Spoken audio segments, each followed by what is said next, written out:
নিমন্ত্ৰণ কৰিয়না অতিথিবৃন্দ, শংকৰদেৱ শিশু নিকেতনৰ প্ৰধান আচাৰ্য ছাৰ, পৰিচালনা সমিতিৰ সমূহ সদস্য আৰু শ্ৰদ্ধাৰ সভাপতি মহোদয় আৰু শংকৰদেৱ শিশু নিকেতনৰ পৰিয়ালবৰ্গ আৰু অতিকে মৰমৰ মোৰ ছাত্ৰ ছাত্ৰীসকল, আৰু এই দিনটো আজি আমি উদযাপন কৰিবলৈ পাই আৰু এই দিনটোত বিশিষ্ট অতিথি হিচাপে মোক শংকৰদেৱ শিশু নিকেতনৰ পৰিয়ালবৰ্গই যি নিমন্ত্ৰণ ভাগ দিলে তাৰ বাবে মই শিশু নিকেতনৰ সমূহ পৰিয়ালবৰ্গক ধন্যবাদ জ্ঞাপন কৰিছো। আচলতে এই আসনখনৰ শুৱনি কৰিব পৰাকে মোৰ কিমান অভিজ্ঞতা আছে বা কিমান জ্ঞান আছে মই নাজানো, কিন্তু তেওঁলোকে মোক সন্মানেৰে এই চকীখনলৈ নিমন্ত্ৰণ দিলে আৰু সেই সন্মানত তেখেতসকলক শ্ৰদ্ধা জ্ঞাপন কৰিছো যে তেওঁলোকে মোক ইমানখিনিৰ যোগ্য বুলি বিবেচনা কৰিলে। আজি যদি চাবলৈ যোৱা যায়, প্ৰায় ৯-১০ বছৰ ধৰি মানৱ সম্পদ গঢ়াৰ যি কৰ্মশালা অভিভাৱকসকলৰ লগতে এই শংকৰদেৱ শিশু নিকেতনৰ সমূহ শিক্ষক শিক্ষয়িত্ৰীসকলে যি অবিৰাম কষ্ট কৰি আহিছিল, সেই কষ্টৰ যিখন ৱাল বুলি কওঁ আমি, বেৰ বুলি কওঁ, মেট্ৰিক পৰীক্ষা, আৰু সেই মেট্ৰিক পৰীক্ষাত যিসকল ছাত্ৰ ছাত্ৰীয়ে সফলতাৰে উত্তীৰ্ণ হৈ গ'ল, তাৰ সম্পূৰ্ণ ক্ৰেডিট আমি কাক দিব লাগিব? এই শিশু নিকেতনৰ শিক্ষক শিক্ষয়িত্ৰীসকলক। কাৰণ ঘৰত থকা মাতৃ পিতৃৰ কথা আমি সকলো শুনোৱে, কিন্তু আমাক এই জীৱন গঢ়াৰ পথত আগবঢ়াই নিয়াৰ ক্ষেত্ৰত আমাক নৈতিক চৰিত্ৰ গঠন কৰি নৈতিকতাৰ ফালৰ পৰা আৰু লগতে আমাৰ শিক্ষাৰ যি লাইন, যিবিলাক ৰাস্তা, তাক আমাক শুদ্ধভাৱে পৰিচালনা কৰি নিয়া, কিন্তু এখন বিদ্যালয়ৰ শিক্ষাগুৰুসকলৰ অৱদান আমি কেতিয়াও নুই কৰিব নোৱাৰো।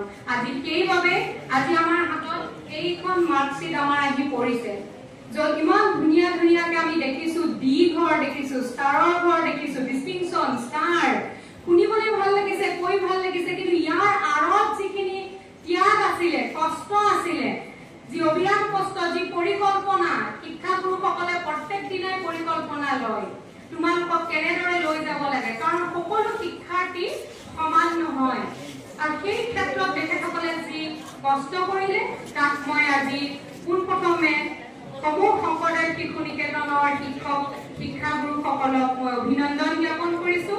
তাৰ পিছত অভিনন্দন জ্ঞাপন কৰিছো মই অভিভাৱকসকলক, আৰু তাৰ পিছতহে মই তোমালোকক অভিনন্দন জ্ঞাপন কৰিছো। ছাত্ৰ ছাত্ৰীসকল, আজি মই বৰ বিশেষ বেলেগ কঠিন ভাষাৰে ভাষণ দিবলৈ নাই অহা। আজি মই কেইটামান অভিজ্ঞতাৰে তোমালোকৰ লগত কথা পাতিম, ভাষণ নিদিওঁ, কথা পাতিম। আৰু এই অভিজ্ঞতাসমূহ এনেকুৱা ধৰণৰ, কাৰণ কিতাপৰ ভাষাৰে জীৱন গঢ়িব নোৱাৰি। কিতাপত লিখা কথাৰে আমি জীৱন কোনেও গঢ়া নাই, এইটো অপ্ৰিয় সঁচা কথা। জীৱন যদি গঢ়িছো আমি অভিজ্ঞতাৰে পোৱা শিক্ষাৰে গঢ়ি গৈছো, সেইকাৰণে অভিজ্ঞতাই কথা কয় বুলি কয়। আৰু আজি মই সেই অভিজ্ঞতাখিনিয়ে তোমালোকৰ আগত ভাষণ আকাৰে নহয়, মই ভাৱ প্ৰকাশ কৰিম। এতিয়া প্ৰথম কথাটো হৈছে, এই যে তোমালোকে মেট্ৰিক পৰীক্ষাত বহিলা, তাত যে তোমালোকে কলম তুলি ললা, বহীখনত যে লিখিলা, তোমালোকে অকলে সেইটো সময় লিখা নাছিলা, সেইটো সময় লিখিছিলে হেজাৰজনৰ বিশ্বাসে।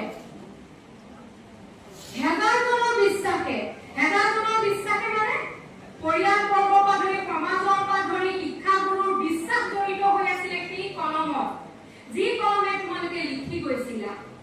এটা কথাটো হ'ল, আমাৰ জীৱন যেতিয়া আমি বুজি পাওঁ নহয়, আমাৰ জীৱনৰ লগত জড়িত হৈ থাকে এটা শব্দ, ভয়, যাক আমি ইংৰাজীত ফবিয়া বুলি কওঁ।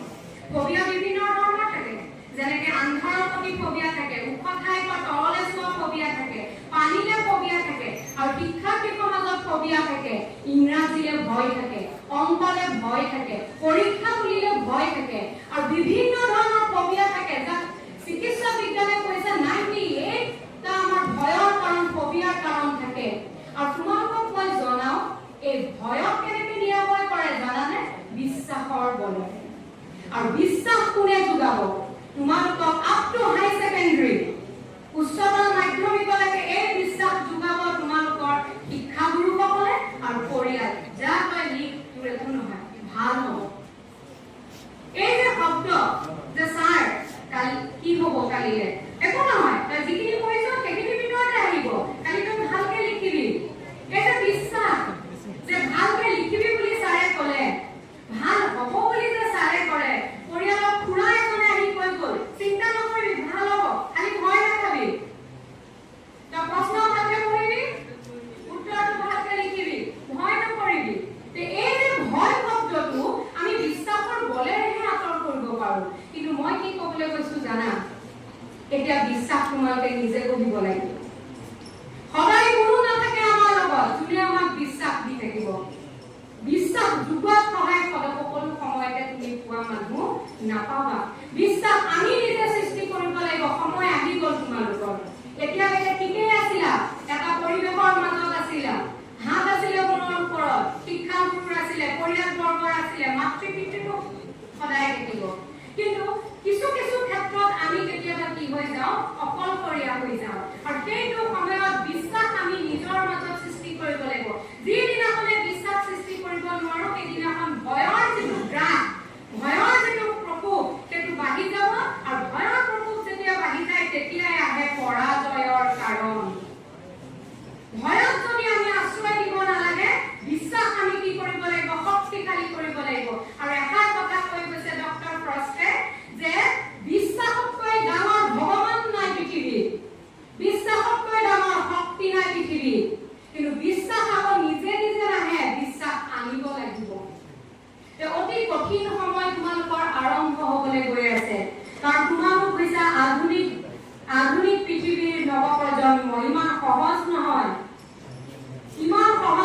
প্ৰতিটো মুহূৰ্তত যদি আমি সচেতন হৈ নাথাকো প্ৰতিটো মুহূৰ্তত যদি আমি এক্টিভ হৈ নাথাকো তেতিয়াহ'লে আমাৰ মৰণ নিশ্চিত আৰু সদায় এটা কথা মনত ৰাখিবা যে নিজক সদায় চিনি পাবলৈ চেষ্টা কৰিবা এইটোৱে সময় আৰু মই কওঁ যিহেতু মই অভিজ্ঞতাৰ কথা কৈছো তোমালোকৰ নিচিনাকে মই ক্লাছ 9ত আমাৰ 10ৰ মেট্ৰিকৰ খিনিক যেতিয়া বিদায় দিয়া হৈছিলে মই তেতিয়া ক্লাছ 9ত তোমালোকৰ নিচিনাকে বহিছিলো সেইটো সময়ত আমাৰ এগৰাকী শিক্ষাগুৰুৱে এষাৰ কথা কৈছিলে ভয়ৰ পৰা কেতিয়াও আঁতৰ হৈ নাযাবা যিদিনাই তুমি ভয়ৰ পৰা আঁতৰ হৈ যাবা সেই ভয়ে তোমাক জীৱনত কেতিয়াও উন্নতি বা কৃতকাৰ্যতাৰ যি জখলা বুলি কোৱা যায় তাত কেতিয়াও তোমাক বগাব নিদিব ভয়ক সদায় কাষৰ পৰা চাবা তাক পৰ্যবেক্ষণ কৰিবা আৰু তাক আঁতৰ কৰিবলৈ চেষ্টা কৰিবা ভয়ৰ পৰা কেতিয়াও আঁতৰ হ'ব নিশিকিবা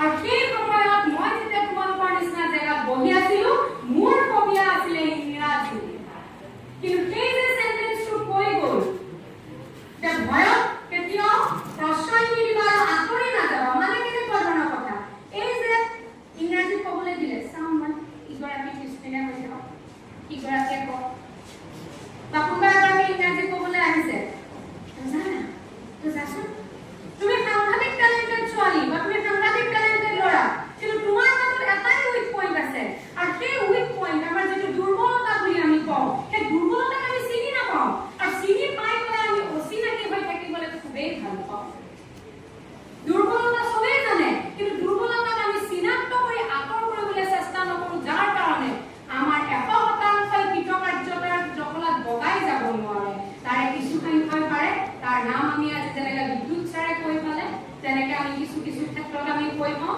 কিন্তু আমি 100% নোৱাৰোঁ একেখন বিদ্যালয়তে পঢ়িলে একে শিক্ষাগুৰুৱে সমানে যত্ন ল'লে কিন্তু তাৰ পিছতো কিছুৱে বৰ ধুনীয়া ৰিজাল্ট কৰি দিলে কিছুৱে অকণমান ৰিজাল্টটো কৰোঁতে অকণমান কম হ'ল কিয় তাতে সোমাই আছে তাতে সোমাই আছে যে তুমি কিমান নিজৰ ভয়ৰ লগত ডিফেণ্ড কৰিছা যুদ্ধ কৰিছা যোনে যুদ্ধ কৰিছে সি পাৰ হৈ গৈছে অংকলে ভয় তুমি আঁতৰি নুফুৰিবা আৰু যদি আঁতৰি পৰিছা গেৰেণ্টি দিম মই আজি তাৰিখত সেই কোনোবা নহয় কোনোবা তোমাৰ কৃতকাৰ্যতাৰ জখলাত ৰৈ থাকিব আহিব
সময় নিজক সুধিবা তুমি কি ভাল পোৱা, তুমি কি বিচাৰিছা জীৱনত। ডিসলাইক লাইক ভাল পোৱা আৰু বেয়া পোৱাটো বিচাৰি নোপোৱাৰ কাৰণে বহুত অভিভাৱকে শেষত গৈ কান্দে।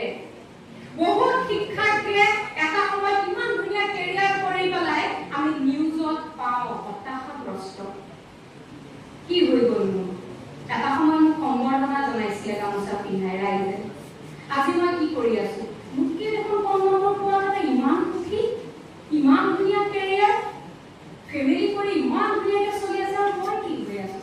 মোকতো এটা সময়ত চবেই সম্বৰ্ধনা জনাইছিলে, কলেজে কলেজে মাতিছিলে, আজি মই কি কৰি আছো? সেই হতাশাত মাতৃ পিতৃৰ ক্ষতি হয়, লগতে সেই শিক্ষাৰ্থীৰ জীৱন অন্ধকাৰলৈ গুচি যায়। এটা কথা চিকিৎসা বিজ্ঞানৰ প্ৰমাণ হৈছে, মানুহ বেমাৰ হোৱাতকে 98% মানুহ বেমাৰ হয় দুশ্চিন্তা আৰু হতাশাগ্ৰস্ত কাৰণে। তোমালোকে জানানে? আৰু এই হতাশাগ্ৰস্ত যিটো মানে বিৰক্তি, অনীহা, মই কি কৰি আছো, যেন জীৱনৰ মাজমজিয়া সময়ত গম পায়। আৰু জীৱনৰ এনেকুৱা সময়ত গম পায়, সেইটো সময়ত না তুমি ঘূৰি যাব পাৰা পিছপিনে, না তুমি আগবাঢ়ি যোৱা ৰাস্তাখিনি তোমাৰ খুব ভাল লাগে। তেতিয়া মিডিল ৰাস্তাটো বহুত বেয়া ডিচিশ্যন বিলাক লৈ লয়। একো ডাঙৰ কথা নহয়। সৰু সৰু ল'ৰা ছোৱালীয়ে লোৱা বেয়া সিদ্ধান্তসমূহ আমি টিভিয়ে পত্ৰই পাই আছো। ভাল ভাল কেৰিয়াৰ কৰিব পৰা ল'ৰা ছোৱালীৰ নিউজ আমি পাই আছো। কিয় হৈছে যে এই সময়ত মই কি ভাবি এই মাৰ্কশ্বিটত থকা সেই ডাঙৰ ডাঙৰ হেভি নম্বৰখিনিয়ে কোনটো লাইন দেখাই গুচি যায়। নিজক নুসুধে যে মই সঁচাকে ভাল পাম নে এইটো লাইনত যাবলৈ। লাগিলে সৰু হওক, লাগিলে কম হওক, তুমি সেই লাইনত যোৱা। মানে কি ক'ব বিচাৰিছো, পেছা আৰু নিচা একে হ'ব লাগিব। বুজি পাইছানে? পেছা আৰু নিচা মানে হেবিট, যিটো তুমি ভাল পোৱা, যিটো সেইটোৱে যদি তোমাৰ পেছা হয়, তোমাক জীৱনত কোনো আৰু সফলতা পোৱাৰ পৰা ৰখাব নোৱাৰে। তুমি জোৰ জবৰদস্তি কোনোবাই ক'লে তুমি কষ্ট কৰিছা, মেডিচিন পালা, মেডিকেল পাই ডক্টৰ হ'লা, ইউ আৰ নট হেপি। তুমি সুখী হ'ব নোৱাৰিবা যদিহে তোমাৰ সেইটো নিচা নাছিলে। তুমি টকা পইচা ইনকাম কৰিছা, বা তুমি সুখী নহয়, জীৱন এবাৰে পাবা জীৱনত। কিন্তু সুখী পেছা আৰু নিচা যদি এটাই কৰি ল'ব পাৰা, তেতিয়া তোমাক জীৱনত কোনেও ৰাখিব নোৱাৰে। কিন্তু এইটো অলপ ডিচিশ্যন লওঁতে তোমালোকে কোনেও সহায় নকৰে, কিন্তু মনত কিবা মা দেউতাও সহায় নকৰে। তেওঁলোক সদায় তোমালোকক চাহটো নিচিনা ৰখিব, তই কৰ, মোক পইচা লাগে, মই পইচা ব্যৱস্থা কৰিম। কিন্তু এই যে সিদ্ধান্তটো মই অমুকে কৰিম মা, সেইটো তুমি নিজক সময় দিব লাগিব। সুতৰ সৈতে সদায় নাযাবা। কেতিয়াবা কিন্তু সেই সুতত তুমি গ'লে ৰখি যাবলগীয়া হ'ব পাৰে। সেইকাৰণে নিজক সময় দিয়া, নিজক সোধা কি ভাল পাওঁ মই, আৰু সেই যিটো তুমি ভাল পোৱা নিৰ্বাচন কৰিব পাৰিবা, সেইদিনাই তুমি প্ৰথম সফলতাৰ জখলাৰ প্ৰথম ষ্টেপটো পাৰিবা। মৰমৰ ছাত্ৰ ছাত্ৰীসকল, জীৱন ইমান সহজ নহয়। মই আজি যদি তোমালোকক ক'লো যে মোৰ ইংৰাজীৰ প্ৰতি ফবিয়া আছে, যিটো কেনেকৈ অভিনন্দন অনুষ্ঠানত যেতিয়া কৰিছিলে, যে মই নিজৰ মাজত দুৰ্বলতা বিচাৰিছিলো। হয়ো যেতিয়া মোক ইংৰাজীত কিবা এটা ক'বলৈ দিয়ে, মই অকণমান চাইড কাটিবলৈ চেষ্টা কৰিম। সঁচা কথা আছিলে মোৰ স্কুলীয়া জীৱনত। আৰু সেই ফবিয়াটো মই ভাঙিছিলো, নিজে ভাঙিছিলো। কিন্তু 9ৰ ছোৱালীয়ে আছিলো মই বহুত ডাঙৰ কিবা নাছিলো তেতিয়া। মই ভাঙিবলৈ চেষ্টা কৰিছিলো। মই যদিও মেট্ৰিকত ভাঙিব পৰা নাছিলো, হাই ছেকেণ্ডেৰীত মই ইংলিছত লেটাৰ পাইছিলো। এতিয়া মই কম পিছৰ কাহিনীটো। ইংৰাজীত মই লেটাৰ পাইছিলো। তোমালোকৰ কাহিনীয়ে কৈ আছো দেই, শুনি যাবা। চবেই ক'লে মোক যেতিয়া খবৰ ল'বলৈ আহিছিলে, ইংলিছত লেটাৰ পাইছা, গতিকে মেজৰ ইংলিছত লোৱা। বুজি পাইছানে মই কি কৈছো তোমালোকক? তেতিয়া দিনত ইংলিছত লেটাৰ বৰ ডাঙৰ কথা, আৰু বিশেষকৈ আমাৰ এৰিয়াটো। মোৰ ফবিয়াটো আছিলে ইংলিছ, ভাঙি দিলো। কিন্তু মেথছৰ মোৰ ফবিয়া আছিলে, সেইটো মই ভাঙিব পৰা নাছিলো, অলপ আঁতৰি আছিলো। সেই অলপ চাইড কাটি থাকো। সেইকাৰণে আৰ্টছটো একদম পটককৈ আৰ্টছ লৈ ল'লো মই। মেথছতো মোৰ ভাল ৰিজাল্ট আছিল, কিন্তু আৰ্টছ ল'লো মই। মানে আঁতৰিছো, তোমালোকে যিটো কৰা ময়ো কৰিছো। কিন্তু ইংৰাজী লেটাৰ পাই গ'লো। ইংৰাজী খুব বেয়াকৈ গাত লাগিছিল মানে মোৰ, সেইকাৰণে মই ইংৰাজীত খুব লাগি মই ইংৰাজীত, আৰু গোটেই অসমীয়া মিডিয়ামৰ পাইছিলো যদি হাই ছেকেণ্ডেৰী মই ইংলিছ মিডিয়ামৰ লৈ লৈছিলো, মোৰ ভয় ভাঙিবলৈ।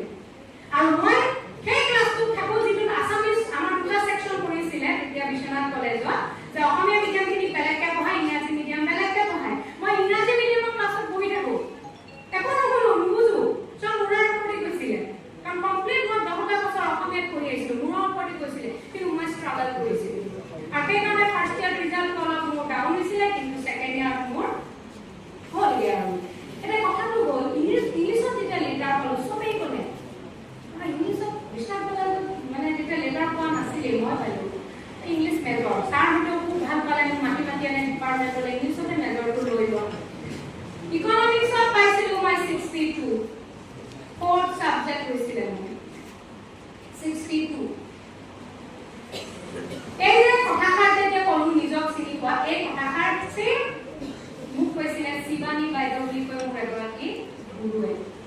যে ৰিঞ্জি মই বাইদেউ সুধিছিলো বাইদেউ কি কৰো বৰ দুধুৰ লাগিছে ইংলিছত লৈ লওঁ নেকি মই পাৰিম মোৰ আহি গৈছিলে লেটাৰ পাইছো চবেই বাবা দিছে এটা আহি যায় ন যে পাৰিম বাইদেউ মোক কিন্তু শিক্ষাগুৰুৱে সদায় ষ্টুডেণ্টক চিনি পায় কিন্তু মনত ৰাখিবা তোমালোকে যিমান নিজক চিনি নোপোৱা নহয় শিক্ষাগুৰুৱে চিনি পায় কিছু কিছু ক্ষেত্ৰত আমাৰ পিতৃ মাতৃও চিনি নাপায় যিমান শিক্ষাগুৰুৱে চিনি পায় মোক বাইদেৱে কৈছিলে যে ৰিঞ্জি তুমি নিজক সোধা তুমি কি ভাল পোৱা 2 বছৰ পঢ়িছা তুমি সকলোখিনি শিক্ষা অলপ হ'লেও তুমি জানা তুমি কি ভাল পোৱা নিজক সময় দিয়া তুমি কি বিচাৰিছা নিজক সময় দিয়া নহ'লে তুমি কিন্তু পস্তাই যাবা সেই কথাষাৰে মোক কিন্তু বহুত সহায় কৰিলে আৰু মই শেষত সিদ্ধান্ত ল'লো ঘৰৰ এগেইনষ্টত তুমি ভাবা তোমালোকে ভাবা মা দেউতাই বিচাৰিছিলে মোক ইংলিছত লোৱাটো ঘৰৰ এগেইনষ্টত মই ইকনমিক্সত ল'ম বুলি মই ক'লো মই সুখী আজিৰ তাৰিখত মই সুখী এইটো আছিলে মোৰ প্ৰথম অভিজ্ঞতা যিটো তোমালোকক ক'লো যে মই ইকনমিক্সটো নিজৰ সিদ্ধান্ত আছিলে নিজে ভাল পাওঁ কি বিচাৰি লৈছিলো গোটেইখিনিৰ ভিতৰত আৰু সেই ভাল পোৱাটোত মই থাকি গ'লো আৰু মই কেতিয়াও পিছ মুহূৰ্ততে লগীয়া হোৱা নাছিলে যেতিয়া মই বিশ্বনাথ কলেজত আছিলো ইউনিভাৰ্চিটিৰ ভিতৰত 3rd টপাৰ মই ডিগ্ৰী লৈছিলো ইকনমিক্সত হায়েষ্ট মাৰ্কছ পাইছিলো মই বিভাগৰ ফালৰ পৰা